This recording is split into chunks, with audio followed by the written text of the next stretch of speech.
thrill. This is probably like the 10th time I'm watching it, but every time I watch it, it feels new.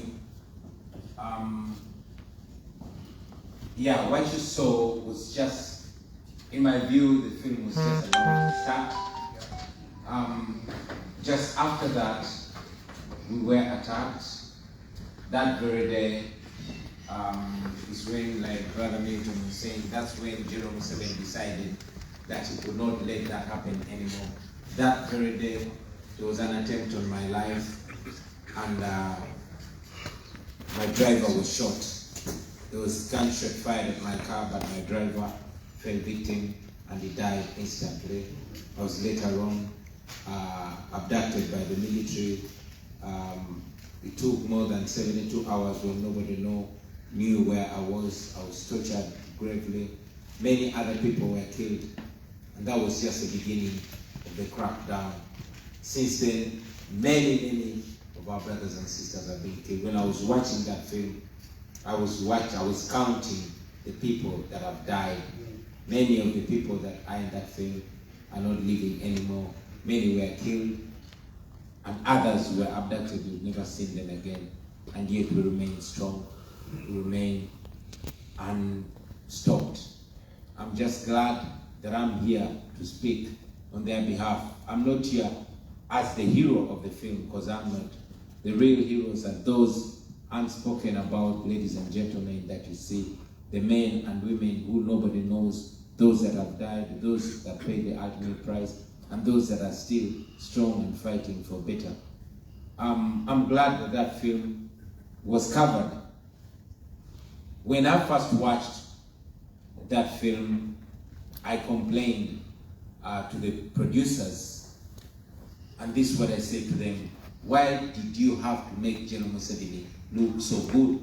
Because in my view, not even 1% of the brutality was covered. And they explained to me, they told me that if they showed all the medieval kind of torture, maybe the film would disgust people, especially in the West, that are not used to so much brutality. So they limited the brutality. However, I'm sure that if you watched it to the end, you would conclude that it was so brutal. And yet, I insist, not even 1% of the brutality was covered in that film. Like I said, every time I see the international audience watching that film, I feel glad that we are succeeding in making the world understand firsthand what's happening in Uganda. When the producers of that film asked me and my family to open up and let the camera reach anywhere in our lives, I accepted, because we wanted to invite the world to Uganda. Many times you read edited stories about Uganda. We have a very smart president, and I must give it to him, that he has been very smart in covering the atrocities that have happened in Uganda. A rosy picture has been drawn about Uganda, courtesy of Ugandan payers' money. There are many lobbyist organizations here in America and in Europe that are paid to paint a rosy picture and ensure that none of that brutality goes out in the world.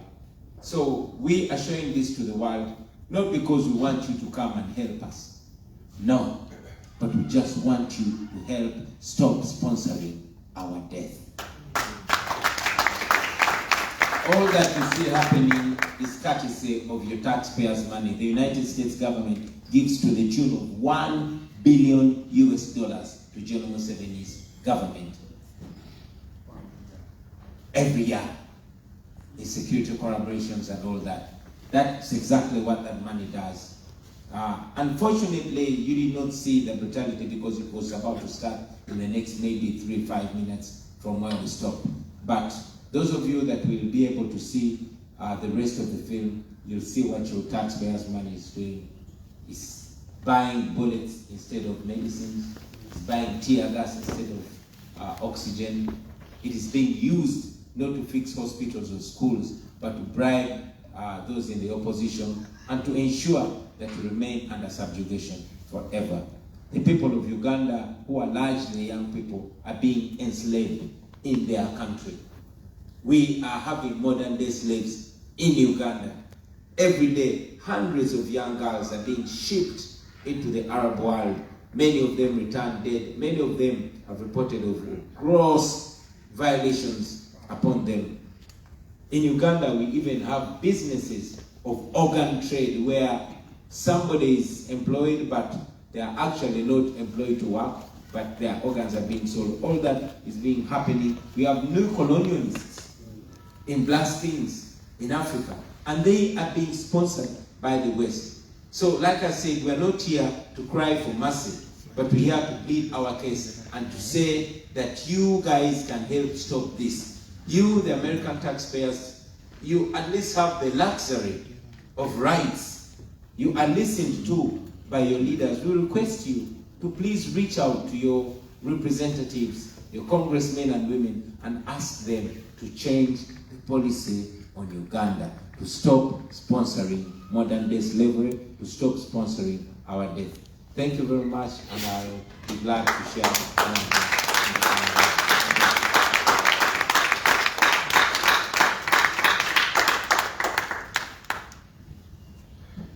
So we want to now have a discussion and have the opportunity for questions and answers and so forth. And I want to start with Kim Poole. And I want to start with her, and we want to make sure, where are our mics here?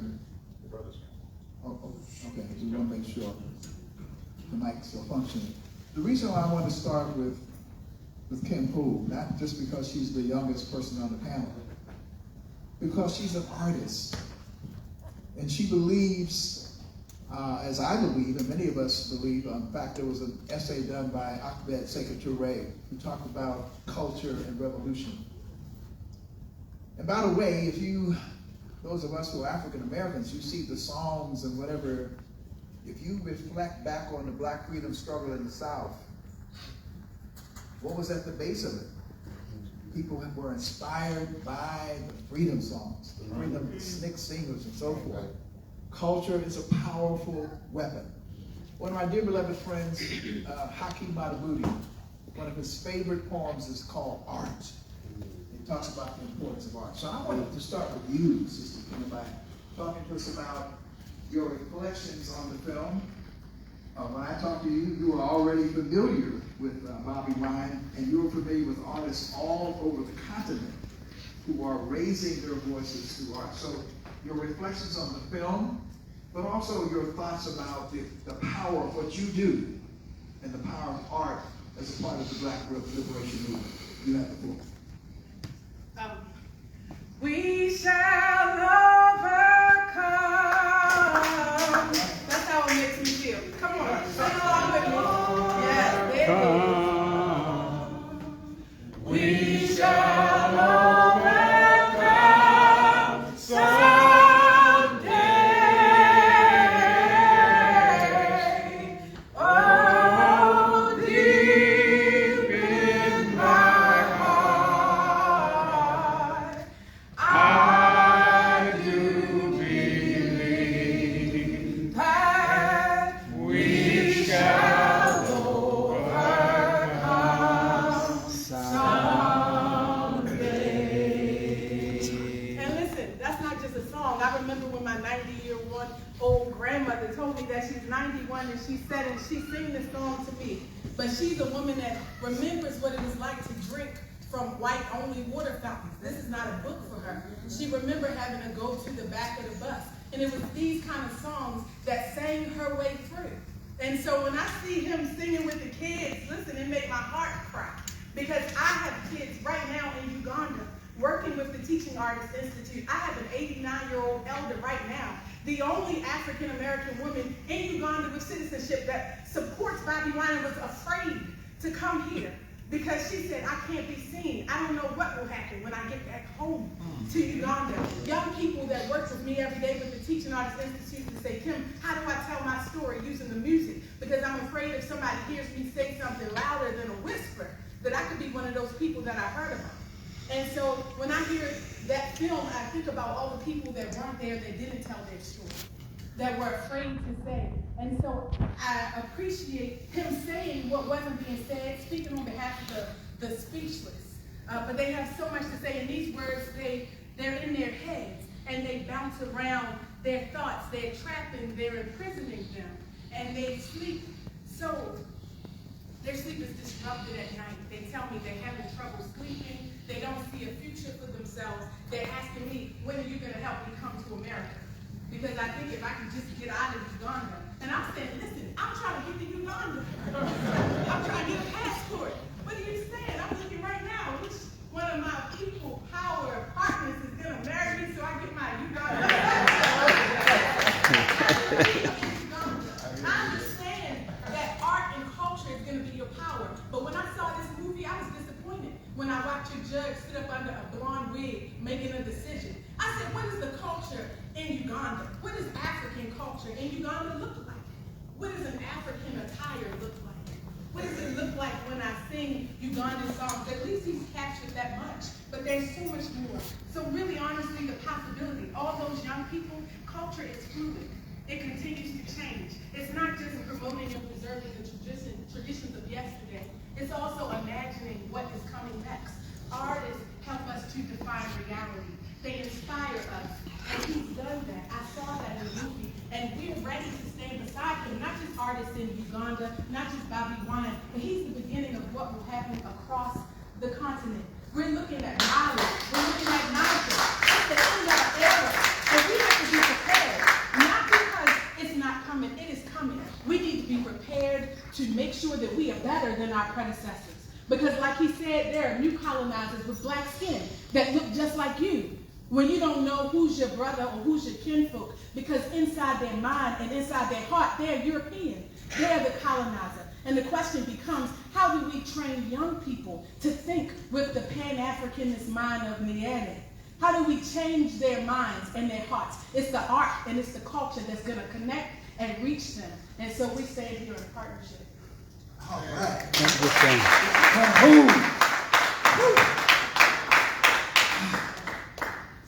Powerful, powerful, powerful. Milton Nalamati, you have been working on this issue. You are from Uganda, but you're a Pan-Africanist, and you know in the Pan-African Unity Dialogue, we've been working on this issue. So I wish you would, in your own way, not only reflect on the film, but sort of share with our audience just the utter criminality of Museveni. And I think one of the things that becomes incredibly important, and Milton and I had this discussion because I am a devotee of Amilcar Cabral. And one of the things that Cabral talks about is that we must also struggle against our own weaknesses. And one of the key issues we have is coming out of the Black Liberation Movement, it was very easy in Philadelphia when Rizzo, some of you back in the day will know who Rizzo was. He was a vicious white man who was brutalizing black people. Oh, well, we could fight. We were riled up. But when Wilson Good, the black man, dropped the bomb on the MOVE movement, we didn't know what to do because there was a blackface. But you see, the key question is that we have to understand as we are building this revolution, as some people say, all skin folk ain't kinfolk. And we did not waste the struggle to exchange a black face for a white face. We were not looking for a new oppressor. We were looking for the question of liberation of our people, right? And that's what we have to clearly understand. It's like, some of us got a little confused when those black cops beat up and killed the brother in Memphis. But you see, it doesn't matter what your skin color is. If you have the wrong mentality, you will execute on behalf of Europeans, and you will execute in terms of an oppressive mentality. And that's one of the things that we have to change. So I just want you, Milton, to just talk a bit about this vicious regime and why it's so important that we gather, in order to support. Not only we're supporting Bobby Wine, but we're supporting more than Bobby Wine. He is the epitome of that which we see in the future. Right. Thank you, Dr. Daniels. Thank you, sister, for that wonderful, inspiring warm-up. Sisters and brothers, Dr. Daniels actually has hit the nail right on the head. part of the problem has been that we don't want to criticize our own because we see that as a betrayal. We should all stand together.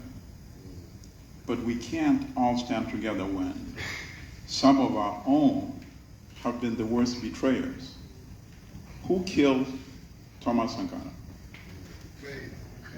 Blaise Compaoré, who was supposedly his best man, his best friend, an African, a Burkinabe, working in the interest of Western capital that did not like what Sankara was doing. And what was Sankara doing? He said, grow your own food. Why are we dependent? He said, if you want the evidence of imperialism, look at your plate. If your food is imported, that's imperialism. And I think that's the main reason he was really killed. Within 3 years, they were growing their own food. Food self-sufficiency. Within 3 years. He said, why are we excluding half of our population from the workforce? The women. Let's not give them token positions. Let's give them meaningful positions in government, in the military. And then he transformed their mindset. He said, everything we need, we can produce it ourselves. And that's the kind of message that the West does not like, because they want dependent countries in Africa. And in rulers or misrulers like General Museveni, they have a very dependable neo-colonial ruler. So if we cannot afford to say we can't criticize Museveni because he's a fellow African. No, in fact, in the case of Museveni, it even gets worse.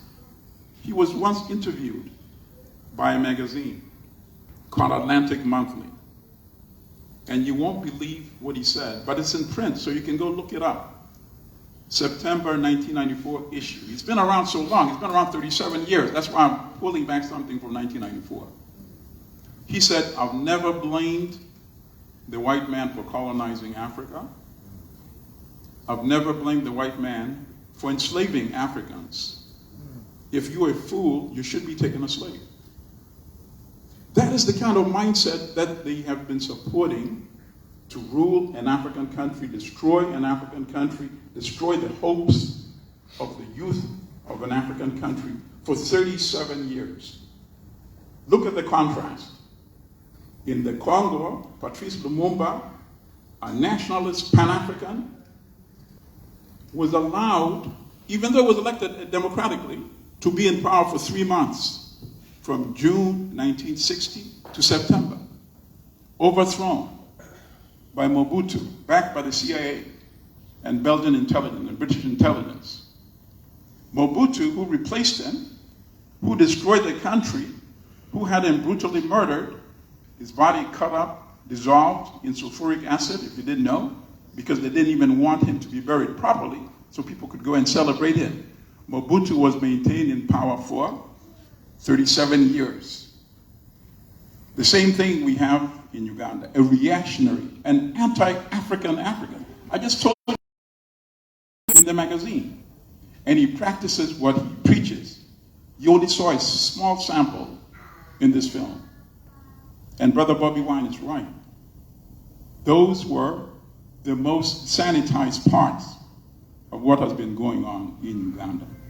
Supported by women die on a regular basis while delivering children because there's no facilities in the hospitals.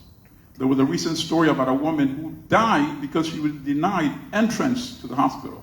She didn't have the money to pay. When the dictator's own daughter was about to deliver, she got on the $50 million Gulfstream jet that he bought with public funds, sent her to Germany to deliver the baby, his grandkid, and then fly back to Uganda. That's the type of anti-African African we have ruling Uganda. We need to get rid of those kind of leaders and let the best of Africa emerge. And Bobby Wine is one example of the best in Africa. And we have it in many other African countries. So you can help us in that struggle, sisters and brothers. Thank you. Thank you so much. Thank you very much, Brother Milton. And now I'd like to turn to Mel Foote. Mel Foote has been, he's a quiet brother. He tries to play, like quiet and stumbles around like he don't know much and all that kind of stuff. But that's calculated because he's a bad brother. And he has been dedicated for decades to building relationships on the continent, building a constituency in the United States for Africa. There are so many things we could say about him. The African Growth and Opportunity Act, he virtually wrote it and brought it into existence. The Africa Summit didn't turn out as maybe the way we all wanted to, but he is one of the ones who helped to put it on the table and is constantly pushing on it. I get emails from him all the time. He's on the watch, working with key leaders, working on Africa policy. One of the proudest moments I have is that our dear beloved sister, who is the UN ambassador for the Biden administration, is a close friend and confidant of Mel Foote. And I have a photograph with our UN ambassador. So Mel, I would like for you, I know you're nonpartisan and you don't endorse candidates and things of that nature, but the issue becomes the trend on the African continent and your feelings about that, given how much time you invest. There have been how many, 5 coups or 6 coups in the last almost 6 months or so? I mean, whatever we have. So contextualize what you're seeing in Uganda in terms of the movement and what you see around the continent, and how does that fit in terms of what you see in terms of the future? Well, thank you very much, Ron, Bobby. First, let me say the movie. I thought the movie was powerful. Where's the rest of it? I thought it was powerful. It was well done. I thought it was honest. And so that needs to be seen broadly by people. I thought it was excellent. So I really love the part where you met your wife, and yes, and she didn't know who Bobby was. Oh, you think is that possible? Well, that's how love works. But I thought it was very. Congratulations on the movie. It was excellent. I got to see the rest of it. In terms of Africa, I've my whole career has been Africa, almost 50 years now. Started out as Peace Corps volunteer in Ethiopia and Eritrea. I spent several years in Somalia. I spent several years in Sudan. So when they say an African American, I love Africa and I love America, and I try to operate in that paradigm. I think, the United States, quite frankly, is uneducated, undereducated, and miseducated about Africa, period. If you go outside of the Beltway here and you say you're from Uganda, they would not even know where you're talking about, How many countries in Africa, they wouldn't have a clue, Tell me something about Mussolini, they wouldn't have a clue. And this doesn't matter if they're Black Americans, white Americans, Hispanic Americans, we just don't know much about Africa. And one of the things I tried to press on, and I pressed on with Ambassador Carson last week, we had him for a dinner, and I asked him, how are we going to correct this distortion? You're talking about you want to invest $50 billion in Africa or something like that. How are you going to tell this to the Trump people who think that every dollar we spend in Africa is taking something out of my pocket, but yet we'll spend that money on Ukraine at the drop of a hat? And so, for me, my mother always told me growing up, don't agonize, because I would come home from school all mad about stuff. Don't agonize, organize. Right. Don't just get mad, do something about it, And so what I try to do with my work is I try to structure stuff that change the paradigm. And whether it's trade, whether it's the HIV/AIDS, President Obama, I got him to do the Young African Leaders Initiative. I told him, don't spend your time on Mugabe and Biya and Bashir and Museveni. Spend your time with the young ones coming up. the Yeah. next generation, because I think it's about change. I met President Museveni back in '94 in Kampala, and this was during the time of AGOA. And I turned around and, 25 years later, he's still in power, and acting like he don't want to go nowhere. And I asked myself sometimes, is there a God out here? Doesn't God have something to say about this? But, we as a constituency, we as a people have got to get better organized to change things. I'm an example that you can change the U.S. policy if you can get focused, if you can actually press on them and make sure that they're interested in what you're talking about. And that's a real critical. Ron, you do a superb job of that. And you've done it for 50 years or more. And Ron is probably the smartest black man I know. And really, I'm not blowing smoke. But he's been doing this for so long and constantly present. He's the nicest human being on the planet. But sometimes to get stuff done with black people, you got to be a tyrant. You got to be mean and angry. You got to act like Museveni. But I think the change is going to come. I think that young people, and when I look at people who are in their 40s, come on, this is going to be your world, whether I like it or not, whether Ron likes it or not. This is going to be your world. And Africa has a lot of work to do. A big part of this problem is Africa is not unified. Africans never were a unified place. It was about tribes, ethnic groups, and clubs and whatnot. The Europeans came and drew boundaries, and so you want to go see your brother, you need a passport. This is not an African thing. So Africa is trying to get itself unified. I think it has a long way to go before that happens. I think that African Americans also are trying to connect with Africa. But what they've done to us through slavery and through this process took away our names, took away our culture. We're looking at each other, don't know who we are or what we are. So I think Julia Malveaux hit the nail right on the head. This is not just a problem in Africa. This is a problem with the African world. So I'm honored to be here. Anything I can do to push the agenda, I'm going to do it. I'm going to do it. Ron and I will talk and see what we can do that actually makes them. But you can actually get the policymakers.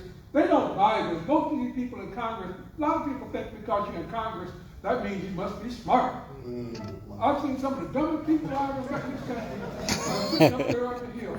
Don't know S-H-I-T from Shinola. I ain't supposed to cuss up in here. And yet they're sitting there because they somehow wrangled a seat in Congress. And so what I found is that you got to work on staffers. You got to work on twisting it so that the member of Congress can be seen as a leader. If we had a member of Congress here today and they saw this film and saw us sitting here, you would have believed that they would have switched their whole thing talking about, we got to move this agenda and. So you gotta psychologically work on members of Congress. Who's our member of Congress who is taking the lead on this? I don't know who it is. Correct. So we got to work on some of these things. But I'm excited to be here. I learned a great deal just watching the film. I've met Bobby on several occasions now, but the film did something else. It kind of educated you about the reality of the situation in Uganda. So I'm here, and I'm very supportive of what we're trying to do. And Ron knows how to reach me, and so we're going to pull it. Thank you very much.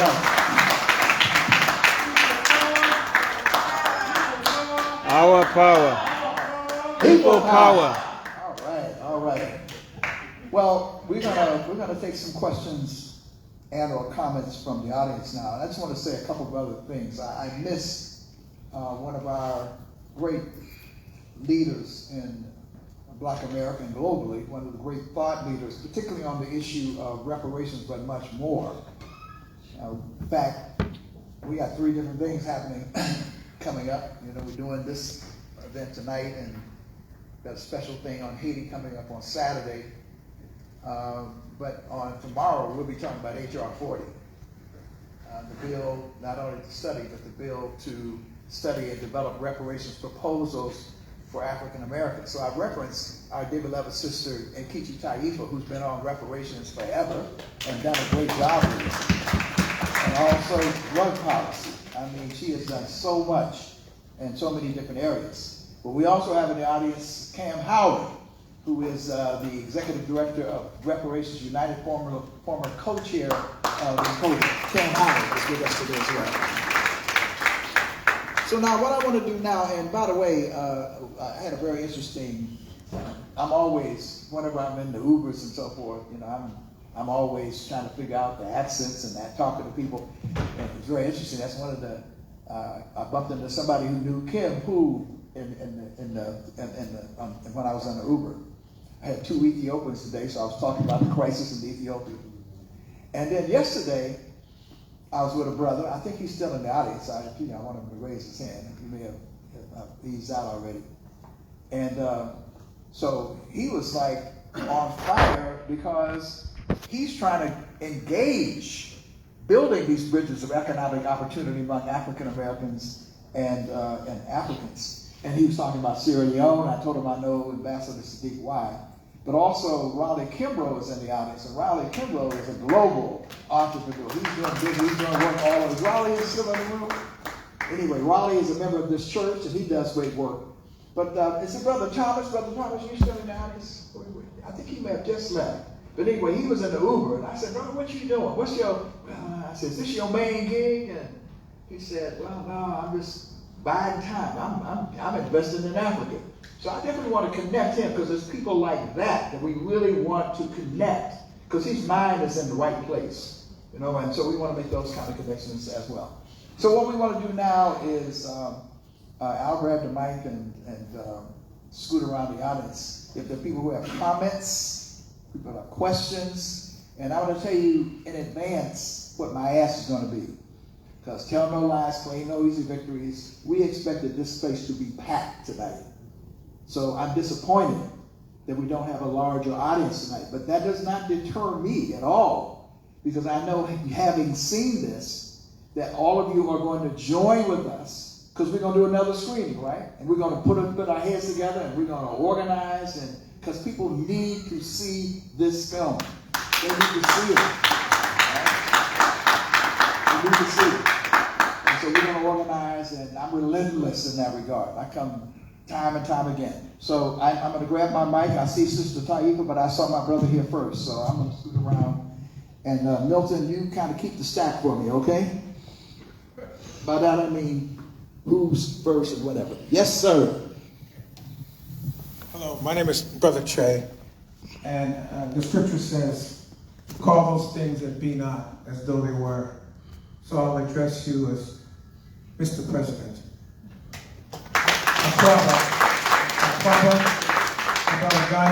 Welcome.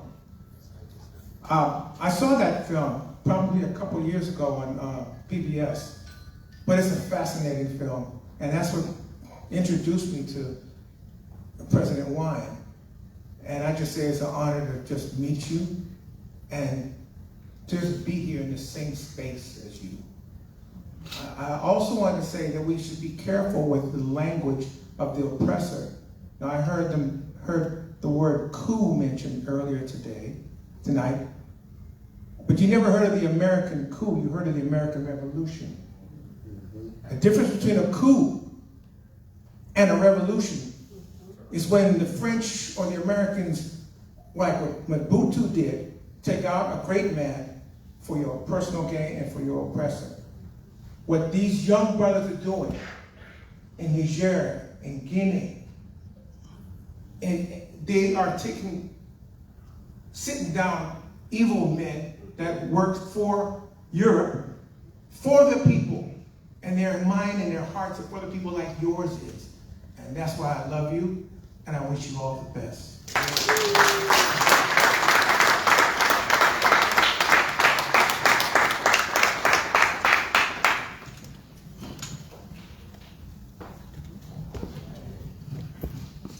Okay, we're following along with the brother. Greetings, Brother President Wine. I first met you at the State of the Black World several months ago in Baltimore. And seeing just the little bit of the film that we saw today, and then hearing from you as to what was coming next in the film, I'm really frightened. I'm going to be very honest. And I don't want to know any particulars or anything along those lines, but I just want to make sure that you have things in place for your personal security. Okay? Visible or invisible or whatever, just want to make sure that that is there so that when the fruition period comes, for you actually to be able to actualize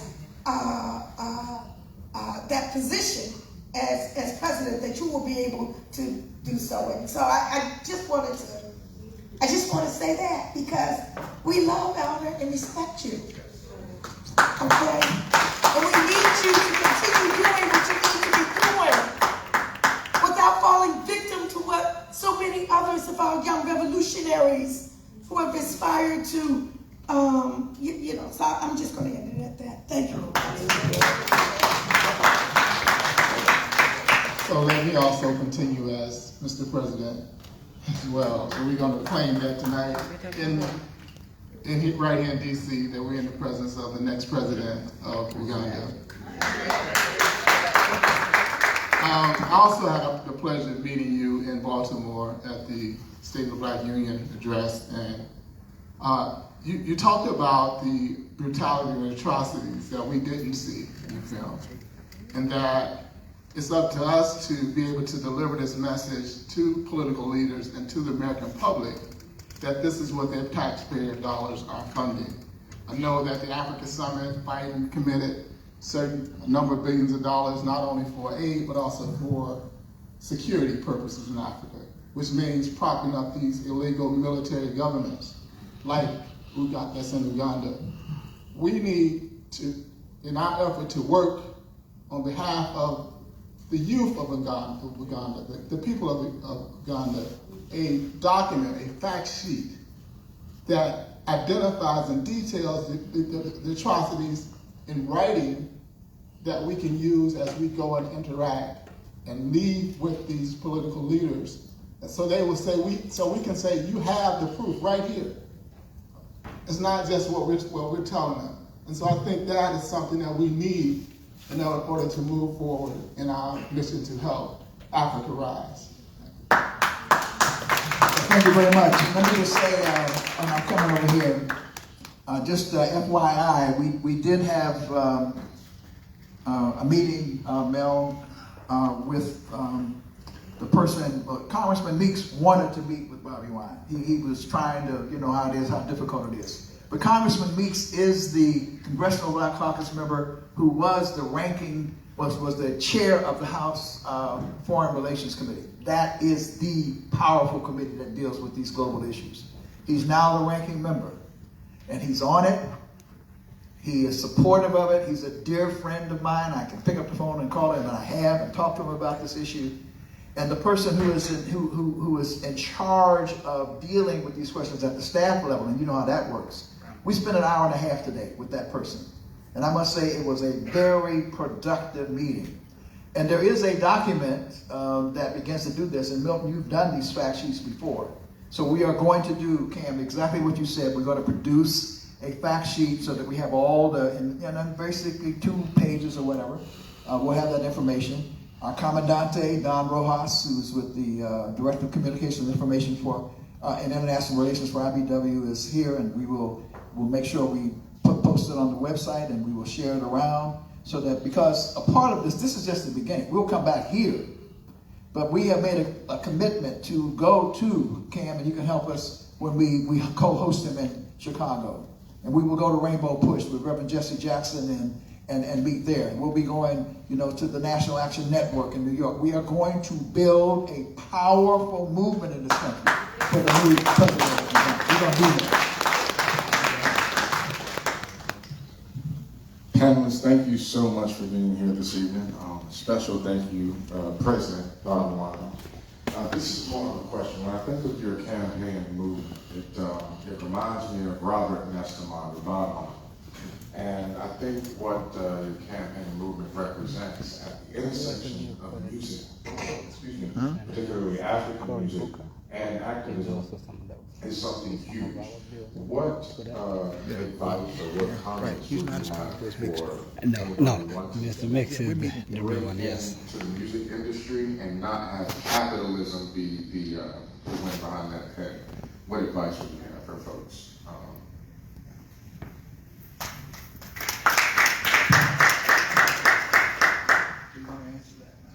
You want to vote on this? Oh, I think you hope we take the questions, you can respond at the end if you choose, all right? It's over there. Certainly, thank you, Mr. President there. Brother Haki, I mean, President of Teaching Artists Institute. I have a question in terms of human rights violations. The African Union have the African Justice Office in Arusha. Have you ever, or do you feel that President Museveni's, well, I'm sure you do, feel like that his crimes have reached a level to take that to the African Union in Arusha to get support or awareness, and have you pushed that to get it recognized, or if anybody else on the panel can speak to that? Okay, we'll get the answers back. There's a sister over there. Oh. Sister, she's a culture worker too. She's been in our State of the Black World Conferences recommended by Nkechi Taiba, yes. That's right. Blessings, everyone. My name is Nana Malaya, and I'm also known as the Dancing Diplomat. I am an artist, an activist, and an educator, and I wanted to actually mention to all of you on the panel, and I agree we're going to claim you as president already. I became familiar with Uganda through the culture and the arts. And back long ago now, 95, I worked with a group and I studied the Bakisimba and quite a number of other dances and traditions of Uganda. Yeah. And I mention that because getting a chance to meet all of you here, and I also want to encourage you, because you made mention of the culture, that even an event like this, which is primarily, I heard it as being political, but I know sometimes to get people's ear and eye, you need to bring them some of the culture. And having people singing and dancing, sometimes it's thought to be frivolous, but it's the culture. Sometimes it's the flower that gets people to see the root. And so I just want to, any way that I can assist you all in being that cultural ambassador, you know, in ways in which I'm working with others here as well, because that's one of the ways to get people to pay attention to what's going on. Some people will hear that first, see that first, and then they'll be able to listen and hear each of you in terms of what you have. But it's also a way for people to get to know the people and the culture, because as we're talking about the United States, very few people know how many countries there are on the continent, the names, et cetera, et cetera. So we need to bridge that gap, and I'd like to help bridge that gap as well. So nice to meet you all. And let me also just thank WPFW. I do know that WPFW was running the PSAs now, so a lot of people heard about it. And there are some conflicting events tonight too, because I know that the Rainbow Push has a big diaspora program tonight that they're having at the same time. Some of those folks would have been here as well. And then the Congressional Black Caucus is very active and whatnot. But we do want to thank WPFW. Let's give it up for WPFW. Right. We have to support WPFW. They've been a strong support of the work that we do over and over again. Any more comments or, okay, let's go here and here. So, go first. President Bobby Wine, it's truly an honor. I feel like I'm standing in front of you, Sample Couture. It's really rare to get to meet somebody who's truly great like you are. And I would say that trivially, I think all of us saw in the film, what you're standing up against, the risk you're taking to yourself to do that, and how much you mean to the people of Uganda. So I just want to say I admire you so much. I think that we all do. So thank you for being here and gracing us with your presence. My question is, what does Pan-Africanism mean to you? And how do you build coalition with other like-minded political activists around the continent? Julius Malema comes to mind as somebody who appears to be somebody on the same wavelength as you, and anyone else who comes to mind to you. Thank you. Hey, John, we got to sign up some of these young brothers here. Hey, we got some people, we got some Africans rising up in here. You know, and I like what I'm hearing. Yes, my sister. Hi, my name is Florence. I'm actually from Uganda, so of course I know all these things that have been happening in Uganda over the last, several years, and many of us have been, traumatized with events in Uganda. How can we get this film screened in Congress and in the Senate? How do we get the people in Congress and Senate to watch this film? And how do we get this film on the major networks so that the people of America can see it? And one more thing, what steps can we take to get the government of the U.S. to cut off that $1 billion that they're sending to the regime in Uganda every year? Perhaps Brother Melvin will have some tips, some things we can do. I know we've protested at the UN in New York. There have been several protests at the World Bank over the place over the last 7+ years, but we don't seem to have made any headway. How do we get the U.S. government to actually listen to us and to make this a priority? Thank you. Let me just say that we're working on the film question. In fact, Mel and we'll put that down. We talked about that today in our meeting. So we're not going to be able to get them. That's why, though they cut it a little short, I mean, we really need Bobby Wine's people to have something to say about what goes into the reduced version, because it cut off too much. We need to get a mix of all the different aspects of it. But I think we will be able to get some congresspersons, but certainly staffers, in a luncheon or a meeting in which we do an airing of it and have that kind of, I think we can actually make that happen. So we're now going to go to our president for him to respond. Yes. I saw that film on TV. It's either PBS. Yeah, I mean, I'm sure he'll share, because I know it's the air, it's showing in theaters and so forth. So it's now turn for him to respond. If you want to stand, you can.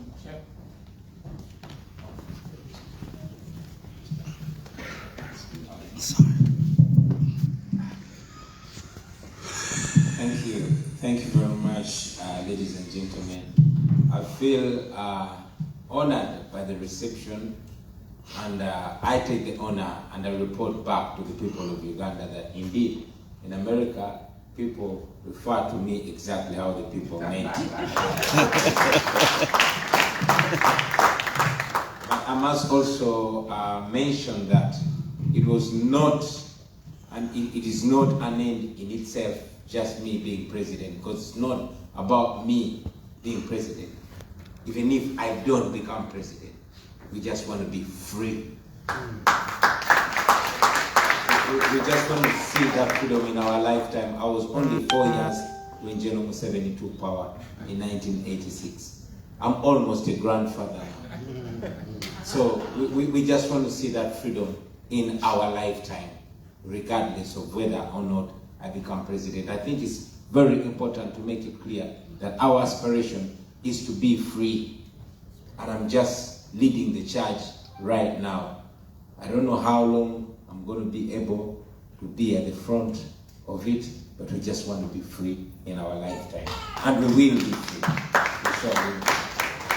Quite a number of questions, but I'll the question. Let me start from top. My sister asked a very deep question I think it was a comment about my personal security. And now I can guarantee it. I regret to inform you that I can't guarantee enough damage to the forces of oppression. It did not start with me. So many people have been in this struggle. Many of them have gotten worn out. Many of them have gone. But now we are here. And we strongly believe that we are the generation to fulfill the promise. I can't guarantee my security, but the last time I was close to getting killed was when I was abducted by the military. I spent 3 days when nobody knew where I was, but internationally, people that I knew and many people that I didn't know raised their voices. They protested, they made noise, and the regime was pressured and released me. So I want to say that just like I owe my life to the protests that happened all over the world, I'm still at the mercy of those international voices. So please, kindly keep your attention on Uganda, and whenever you see that I or anybody else has disappeared, your voices are the life-changing voices. We depend on them greatly, greatly. I must also inform you that I'm going back to Uganda next week. Yeah. I don't know what to expect, but I'll be alive. Yeah. My brother also asked us to come up with a fact sheet about Uganda, and I agree. I'm very honored to be working alongside my able elder brothers like Professor Limadi here. We have a leadership, a chapter here. I will ask them to take that upon themselves to see that those facts are put together and are spread as far wide as possible. Now, brother asked me about the music. What advice do I give to an artist who wants to make it, but not on the basis of Western capitalism or the bling-bling or that? I'll first say music is super, super effective. I'm standing here not because I'm the most educated or I'm the most knowledgeable. As a matter of fact, I come from that generation that was mentally sterile for a very long time. We didn't care about what happened in our society. Personally, and I'll tell you a very quick story. In my early 20s, I was like any other excited artist. I grew up with my mother, my father, my family lost all their wealth when Museveni is coming to power. So when I was growing up, my mother warned me and all my siblings to keep out of politics because that was the reason why we ended up in the ghetto in the first place. So I worked so hard, became a super famous artist. I drove the first Cadillac Escalade in town with 24-inch spinning wheels, and I was accomplished. Until this one fateful day when I was walking in waves and moving out of a nightclub, when a young man my age walked up to me because all the girls had their eyes on me. And he felt like I was stealing the show from him. So he walked up to me and slapped me. Before I turned to fight back, he pulled a gun and put it on my face, slapped me some more. I said, yo, why are you showing off? Don't you know this country has owners? That's when I realized that, my fame and fortune did help when I was still oppressed. And using my fame and the effectiveness of my music, I changed and it became edutainment instead of entertainment. I started addressing the issues that many people had been facing, but I was, covered from, or so I thought. So I realized the importance of my music, and since then, my music even got deeper in the hearts of the people because I was singing about their predicament, I was singing about their situation. Music is very important. No wonder my music is now banned in Uganda.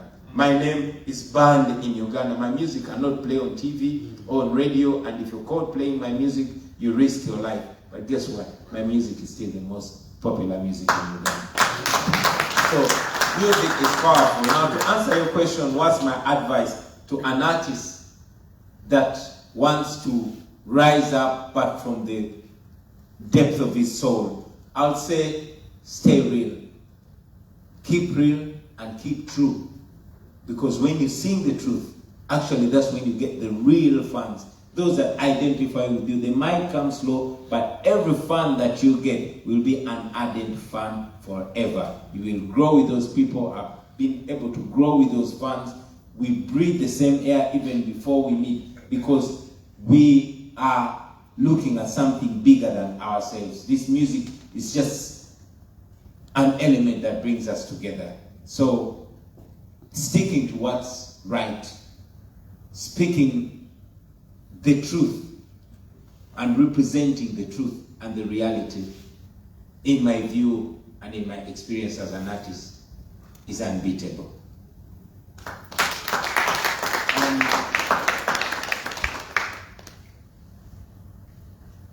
I don't know if that was the question, but I thought this, I understood it. It's as if you were asking whether we have sought any redress from any court.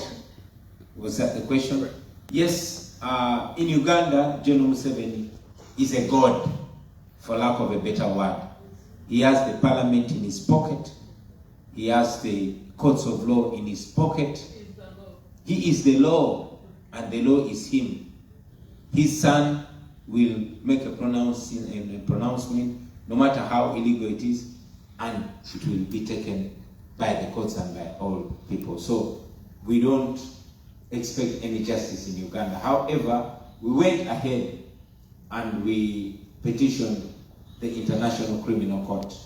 We put a case against General Museveni in the International Criminal Court, and this follows the massacre that happened on the 18th and 19th of November 2020, where more than 150 of our supporters, including men, women, and children, even old people, that were gunned down by the military. On camera, it was covered by BBC, by CNN, by Al Jazeera. We took him to the International Criminal Court. We hope that the International Criminal Court will do the right thing, but we just want to make sure that we tick every legal box across the globe. So we took General Museveni to the International Criminal Court. We also hope to bring another case in the East African Court of Justice. But we also know that, we are dealing with an extremely empowered and, a regime that has been in power for 37 years. We only do the right thing, and we hope these institutions will also do the right thing. That is how far we can go internationally. Locally, we are galvanizing our people to resist, to continue resisting, even under tough conditions. My brother asked, what does Pan-Africanism mean to me or to us? Pan-Africanism, as far as I know, is the rooting for or the desire to uplift African people or people of African descent all over the world. As told to us by our forefathers, the likes of Kwame Nkrumah, the likes of Nyerere, and many other forefathers and mothers that came before us. And that's what we know, what is supposed to be done. Unfortunately, there's a different version of Pan-Africanism by the African leaders, majority of them. In fact, it's not only a redefinition of Pan-Africanism, it's also a redefinition of these continental and regional blocs, the East African Community, the African Union, and all that. I'm afraid to note painfully that the East African Community and the African Union have been reduced to presidents' clubs to look out for each other against their people, but not for the African people. you'll notice that it's the African people that suffer most in Africa. It is harder for an African man, for a black man like me, to cross from one African country to another. And it's much easier for a white man. It is more dangerous for an African man like myself to live in an African country called South Africa because of the xenophobia, where we Africans are seen as intruders, but you know, the Europeans are saluted and have a red carpet rolled out for them. It is more painful for a black Ugandan man to do business in Uganda than a Chinese or Indian man or woman. That's the kind of Pan-Africanism that our leaders are showing us.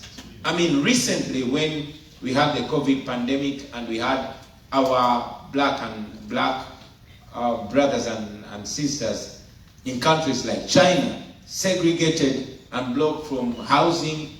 I dealt with some African brothers here in the US, and we were able to charter a plane to fly them back, but no African government would allow us to land, including Uganda.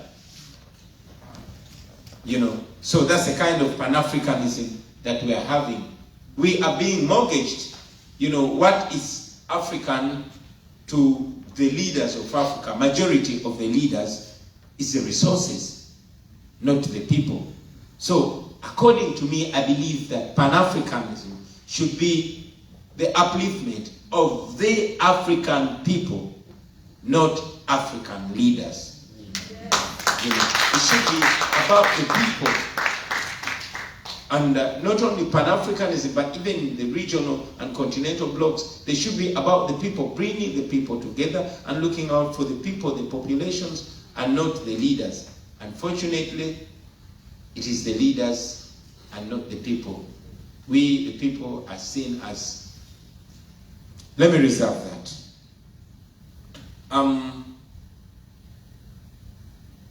We were also asked by my sister, how do we get the congressmen and women to watch this film?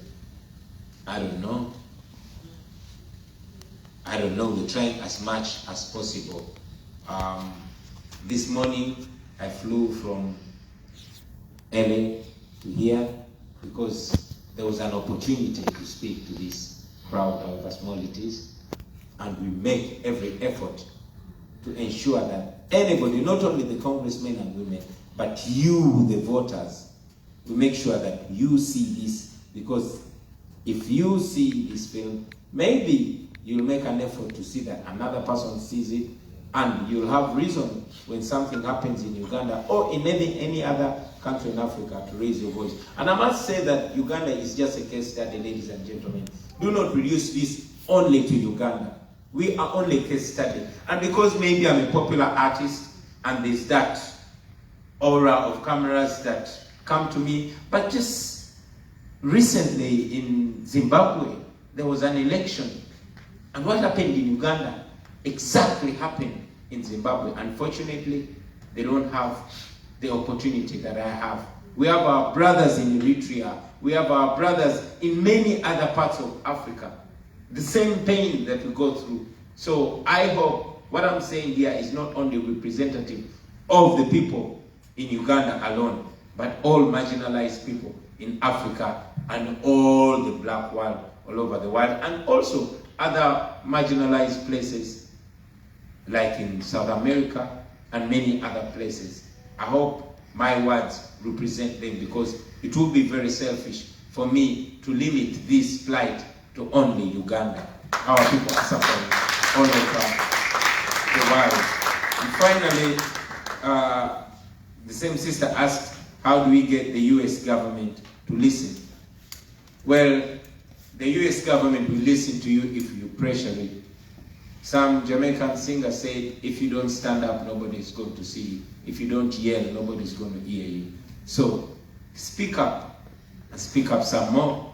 When they don't listen, don't stop. Even when they listen, don't stop. Thank you.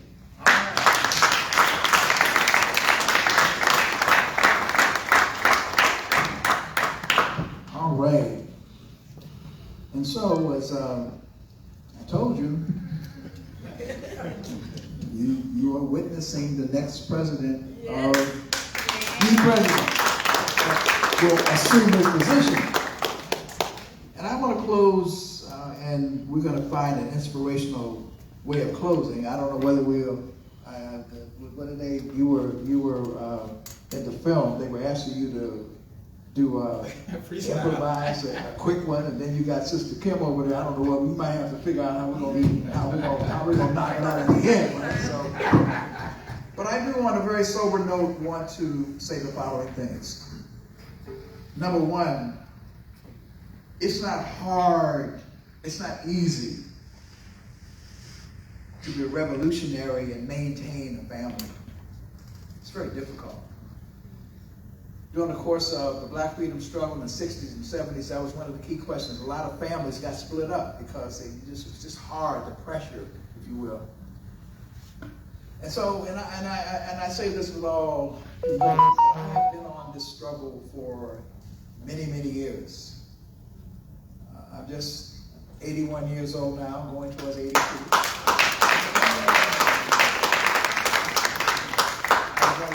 Founders of African Liberation Day. And some of you who were here in 1972, Sister Nkechi, you were here. We put 35,000 people in the streets here in Washington, D.C., 10,000 in Canada. Oakland, California, another 10,000. The New Jewel Movement, this man here was the press secretary for Maurice Bishop, right here. One of the great movement.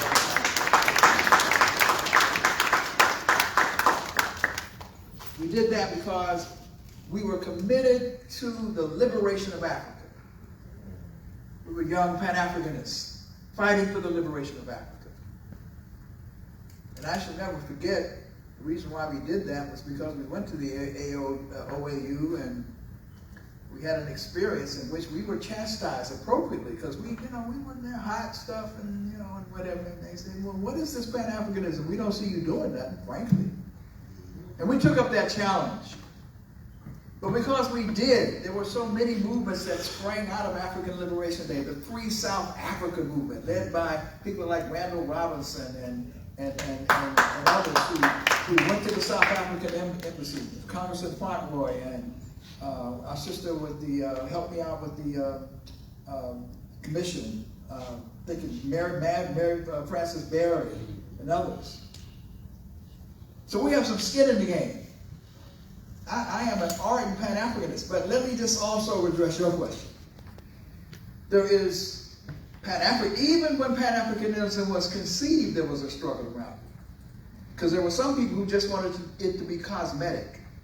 All black people coming together. But we now know that that is not enough. There was a split between those who were the so-called Monrovia group, Liberia and Ethiopia with Haile Selassie. They wanted Pan-Africanism.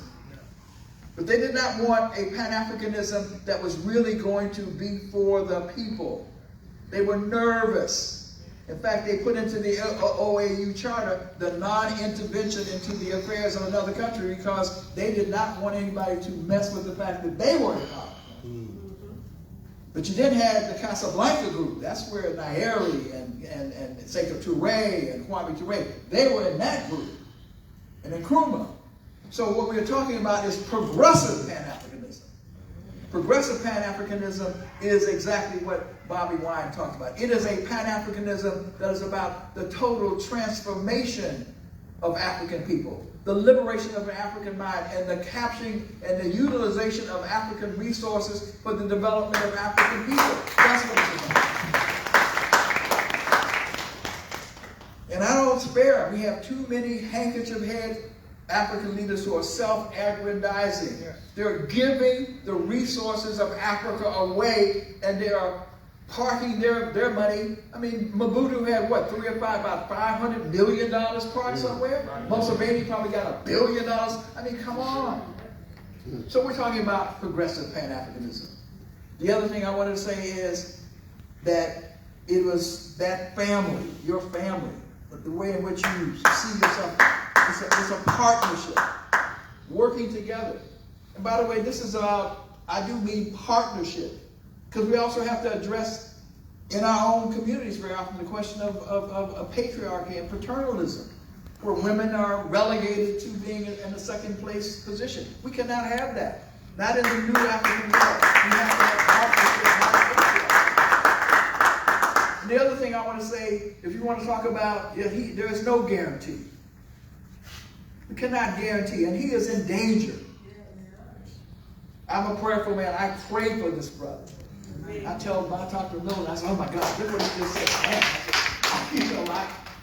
But the best way to protect him is to build a powerful international movement. So you don't dare touch Bobby Wine. Hands off Bobby Wine.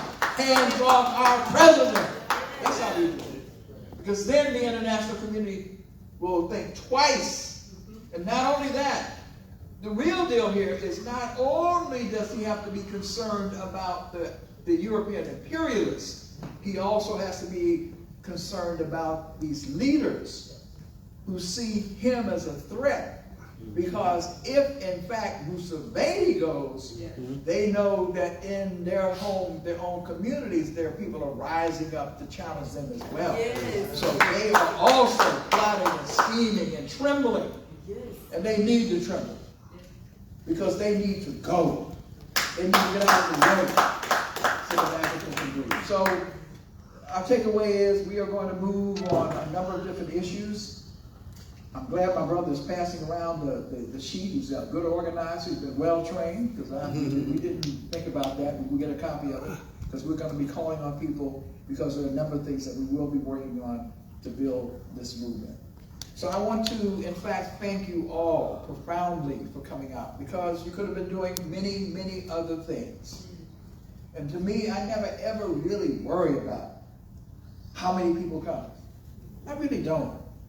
Because we don't know who's in this room. Like who will be the next person who takes this message and turns in a very dynamic way in order to tip the scale. So I'm a Christian, so you know, Jesus the Christ he only had 12, but the 12 became the multitude. You saw in this film a person who had the guts and the courage to stand forward fearlessly.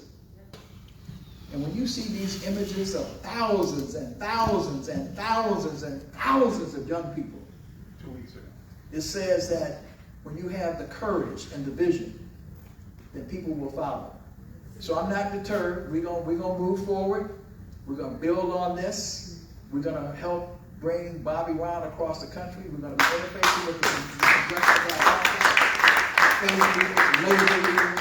We're going to build a powerful movement in this country. So we're not going to close with that. We got to close on a high note. We're either going to do a Harambe. If we don't do a Harambe, we're going to do a freedom song. But we're going to say amen collectively as an African people. And we're going to ask Bobby Wine and Kim Poole to step up here and figure out how they're going to dismiss us. You have the floor. Come on.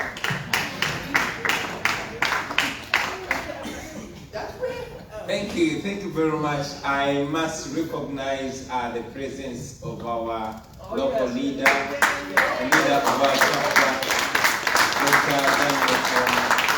Thank you very much for the leadership. In our absence, he answers all the questions. I'll teach you two things. First, I'll teach you our slogan. When you say people power, you say our power. When I say our power, you say people power. Okay, let's do it. People power. Our power. Our power. People power. People power. Our power. Our power. People power. Thank you. And then there's this song that we sing. We get it from a hymn. We sing these words not just because we enjoy them. We sing them because we believe them. The song goes, when the struggle is over, we shall wear the victor's crown. We shall wear the victor's crown. We shall wear the victor's crown. When the struggle is over, we shall wear the victor's crown in a new Uganda. So this is how it goes. When the struggle is over, we shall wear a victor's crown. We shall wear a victor's crown. We shall wear a victor's crown. When the struggle is over, we shall wear a victor's crown in the new Uganda. Come on our feet, let's do this again. When the struggle is over, we shall wear the victor's crown. We shall wear the victor's crown. We shall wear the victor's crown. When the struggle is over, we shall wear the victor's crown in the new Uganda. So listen to this freestyle. Our people complaining night and day. They wonder why they continue to live this way. But I know that things can change someday. If we really want them to change anyway. Africa is a land of abundance. But the Africans living in the deficiency. The leaders want like presidency. Must abandon that city tendency. Africa rich but the Africans poor. Because the leaders they drunk on power. They run themselves like family affair. The citizens suffer, but we don't care. When the struggle is over, we shall wear the victor's crown. We shall wear the victor's crown.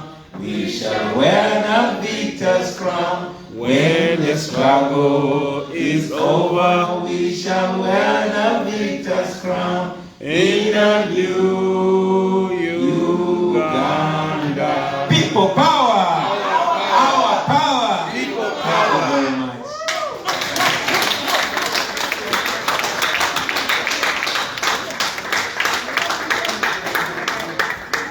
I was born by the river in a little tent, and oh, just like that river I've been running ever since. It's been a long time coming, but I know the change is gonna come. Oh, yes it is. It's been too hard living, but I'm afraid to die. I don't know what's up there on the skies. It's been a long time coming, but I know the change is gonna come. Oh, yes it is. People power. Our power. Our power. People power. Let's go. Okay, now finally we're gonna do something Harambe too, right? So Harambe means all, let's all pull together. We're gonna do it 7 times. Harambe 7 times, all right, let's go. Harambe! Harambe! Harambe! Harambe! Harambe! Harambe! Harambe! Harambe! All right. Thank you so much.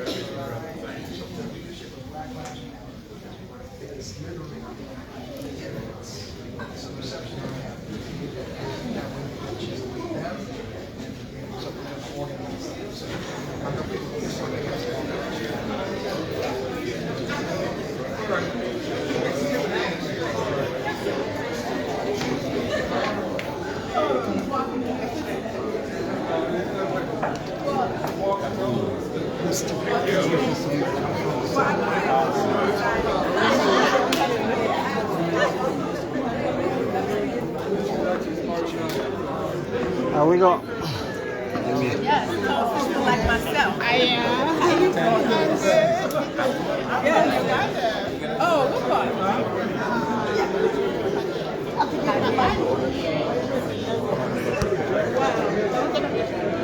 Yeah. Are you on Facebook? I am. Miss.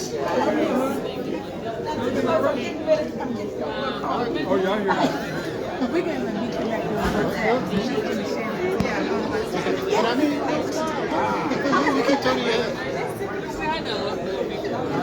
So So I would like to thank you guys for watching. I walk the president out to